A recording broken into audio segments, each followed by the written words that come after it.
بسم اللہ الرحمن الرحیم۔ دین ابراہیمی عرب میں زیادہ دن نہیں ٹھہرا، پورے ملک میں پھر بت پرستی پھیل گئی۔ لوگ خدا کے ساتھ بتوں کو پوجنے لگے، ان کو خدا تک پہنچنے کا وسیلہ سمجھنے لگے۔ ان کا عقیدہ تھا، یہ خدا کے ساجی اور ہمارے سفارشی ہیں، یہی حاجت روا اور مشکل کشا ہیں۔ چنانچہ مصیبتوں میں انہی کو پکارتے، فریادیں بھی انہی سے کرتے اور مرادیں بھی انہی سے مانگتے۔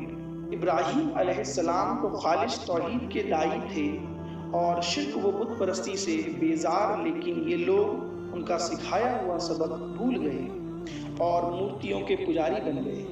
لیکن ایسا ایک دم نہیں ہو گیا، اس میں بھی زمانہ لگا۔ نہ جانے کتنی صدیاں بیت گئیں اور نہ جانے کتنی نسلیں گزر گئیں، تب جا کے کہیں شرک کو پیر رکھنے کی جگہ ملی۔ یہ شرک آیا کہاں سے؟ بت پرستی پھیلی کیسے؟ بات یہ تھی کہ ابراہیم علیہ السلام اور اسماعیل علیہ السلام سے عربوں کو بے انتہا عقیدت تھی۔ کعبہ انہی دونوں کی تعمیر تھی، اس لیے ان کو کعبے سے بھی بڑی محبت تھی۔ پھر یہ محبت اس تک محدود نہ رہی، اس کے ارد گرد جتنے پتھر تھے وہ بھی ان کے نزدیک بہت ہی محبوب اور متبرک بن گئے۔ پھر بات یہیں تک نہ رہی، جو لوگ مکے سے کچھ دور رہتے تھے وہ کعبے کے پاس سے پتھر اٹھا اٹھا کر لے گئے اور اپنے یہاں نصب کر لیے۔ اب وہ کعبے کی طرح ان کا طواف کرتے، حجر اسود کی طرح ان کو بوسہ دیتے۔ اس طرح وہ عقیدہ جس کے خلاف حضرت ابراہیم علیہ السلام نے زندگی بھر جہاد کیا تھا، عرب میں پھر لوٹ آیا۔ پھر ایک بات اور تھی جس کی وجہ سے یہ عقیدہ اور تیزی سے پھیلا۔ آتش فشاں پہاڑ پھوٹتے تو لاوے کی شکل میں جو پتھر نکلتے، ان کے بارے میں تصور تھا، یہ ٹوٹے ہوئے ستارے ہیں جو آسمان سے زمین پہ آ گئے ہیں۔ یہیں سے وہ پتھر مقدس سمجھے جانے لگے، کیونکہ بعض قومیں تاروں کی عظمت کی قائل تھیں، اس لیے کہ ان میں خلاق عالم کی قدرت کا جلوہ تھا، اس کی طاقت اور عظمت کا پرتو تھا۔ چنانچہ جن پتھروں کے بارے میں انہیں گمان ہوتا یہ ستارے سے ٹوٹے ہوئے ہیں، ان کو بہت متبرک سمجھتے اور بے انتہا تعظیم کرتے۔ پھر عظمت کا یہ تصور اور آگے بڑھا اور اب ان کی پوجا بھی ہونے لگی۔ نسلوں پر نسلیں گزرتی رہیں، یہاں تک کہ یہ عقیدہ بالکل پختہ ہو گیا۔ اب کوئی بھی پتھر مل جاتا جو خوبصورت اور سڈول ہوتا، یا جس کی ساخت میں کچھ نیا پن ہوتا یا کسی مخلوق کی شکل سے مشابہ ہوتا، اس کی عظمت ان کے دل میں بیٹھ جاتی اور وہ اسے پوجنے لگتے۔ پھر ایک قدم اور آگے بڑھے، اب وہ پتھروں کو خود تراشتے، اپنی پسند کے مجسمے بناتے، جسے بزرگ یا دیوتا سے چاہتے منسوب کر دیتے اور جو دل چاہتا ان کے نام رکھ لیتے۔ پھر ان کو ایک جگہ نصب کر کے پوجا شروع کر دیتے۔ عقیدت و محبت میں ان پر نذرانے چڑھاتے، ان کے نام کی منتیں باندھتے۔ ان کا خیال تھا اس طرح وہ دیوتا اللہ کے ہاں سفارش کریں گے، بگڑے ہوئے کام بنا دیں گے اور آخرت میں ذریعہ نجات ہوں گے۔ مکے میں سب سے پہلے جو بت داخل ہوا اور پھر خانہ کعبہ کے سامنے نصب ہوا وہ حبل تھا۔ اس کو لانے والا شخص عمر بن لہا تھا۔ یہ کہیں سفر کر رہا تھا اور راستے میں ایک مقام سے گزر ہوا، دیکھا لوگ مورتیاں پوج رہے ہیں، اس کو بہت بھلا معلوم ہوا۔ ان سے کہا ایک مورتی ہمیں بھی دے دو، ہم اپنے یہاں لے جائیں گے، ہم بھی اس کی پوجا کریں گے۔ لوگ بخوشی تیار ہو گئے اور وہ مورتی لے کر مکے آ گیا۔ پھر رفتہ رفتہ خانہ کعبہ کے پاس اور مورتیاں آ گئی، ان میں دو مشہور مورتیاں اصاف اور نائلہ بھی تھی۔ یہ چاہ زمزم پر نصب تھی۔ اس وقت چاہ زمزم بالکل پٹ چکا تھا، بہت سے تو ان کے نام سے بھی ناآشنا تھے۔ یہی نہیں، بیشتر قبیلوں کو اپنی اپنی مورتیاں بھی تھی جو ادھر ادھر مختلف علاقوں میں نصب تھی۔ مثلاً عزا یہ قریش کی سب سے بڑی مورتی تھی، لات طائف کا ایک قبیلہ تھا، صفیف یہ اس کی مورتی تھی، منات مدینے کے دو مشہور قبیلے تھے، اوس اور خزرج یہ ان کی مورتی تھی۔ ان کے علاوہ اور بھی بہت سی مورتیاں تھیں۔ یہ وہی گھر تھا جسے ابراہیم اور اسماعیل علیہ السلام نے اپنے مقدس ہاتھوں سے بنایا تھا، بڑی آرزوؤں اور تمناؤں سے بنایا تھا، جس کے بنانے میں اپنا خون پسینہ ایک کیا تھا۔ کیوں؟ صرف اس لیے کہ یہ تو توحید کا مرکز بنے، رب کا سب سے بڑا گھر بنے۔ لیکن قوم نے ساتھ نہ دیا، یہی خانہ خدا بت خانہ بن گیا، یہی مرکز توحید منبع شرک بن گیا، لوگوں نے ابراہیم علیہ السلام کا دیا ہوا سبق فراموش کر دیا۔ اب انہیں یاد بھی نہیں رہا کہ کبھی اس گھر سے توحید کی صدا بلند ہوتی تھی، بلکہ اب ان کے لیے یہ تصور کرنا بھی دشوار تھا کہ بہت بت پرستی کے سوا بھی کوئی سچائی ہو سکتی ہے۔ جس باپ نے بتوں سے بغاوت کر کے پوری قوم کی دشمنی مول لی تھی، آج اسی باپ کی اولاد ان بتوں پر جان اور دل سے فدا تھی۔ بسم اللہ الرحمن الرحیم۔ محمد صلی اللہ علیہ وسلم کے دادا عبد المطلب کے بارے میں۔ ایک سال ہاشم تجارت کے لیے شام گئے، ساتھ میں تاجروں کا پورا قافلہ تھا۔ واپس ہوئے تو یثرب سے گزر ہوا۔ قافلے میں کچھ تاجر یثرب کے بھی تھے جن کو وہاں کی ایک عورت نے اپنا مال تجارت دے کر بھیجا تھا۔ قافلہ یثرب کے پہنچا تو وہ عورت اپنے تاجروں کے پاس آئی اور سفر کی ردات پوچھنے لگی، کیا بیچا، کیا خریدا؟ باتوں سے ایسا لگا جیسے کہ کوئی بہت ہی ہوشیار، تجربہ کار اور باتدبیر خاتون ہو۔